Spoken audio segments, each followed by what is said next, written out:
Selamat pagi Indonesia. Anda menyaksikan seputar Bali terkini pukul 10 WITA bersama saya Agus Jagatraya.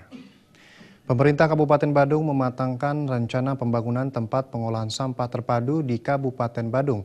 Hal ini dilakukan guna menciptakan kebersihan dan kenyamanan di daerah Kabupaten Badung.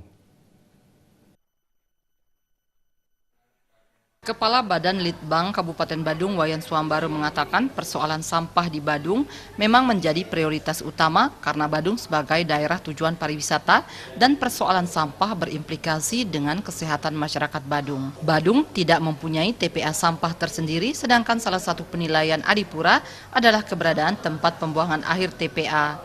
Salah satu solusi penanganan sampah di Badung melalui Dinas Lingkungan Hidup dan Kebersihan adalah membangun tempat pembuangan sampah terpadu TPST.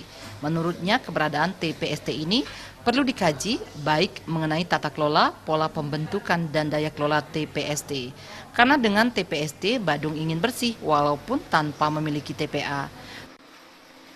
Karena kita ingin walaupun tidak punya TPA, Badung bersih dengan TPST. Di mana kita bangun, tentu kita perlu melihat luas wilayah.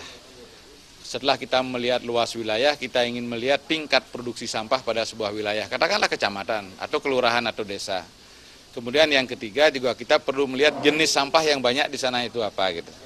Nah ini yang kita ingin kaji, sehingga kalau nanti sampai kepada kesimpulan bahwa TPST ini ternyata cukup efektif untuk menangani persoalan sampah yang ada di Kabupaten Badung, tentu kami akan memberikan rekomendasi hasil kajian kepada Pak Bupati dan Dinas Lingkungan Hidup. Ditambahkan, Badung berkomitmen mewujudkan penanganan sampah terpadu di masing-masing desa kelurahan. Melalui hasil penelitian Badan Litbang, Pemka Badung nantinya menginginkan di masing-masing desa dan kelurahan di daerah Badung terdapat TPST 1 atau 2 TPST, sehingga kebersihan dan keasrian Badung sebagai daerah tujuan wisata tetap terjaga. Anggaratana, Bali TV.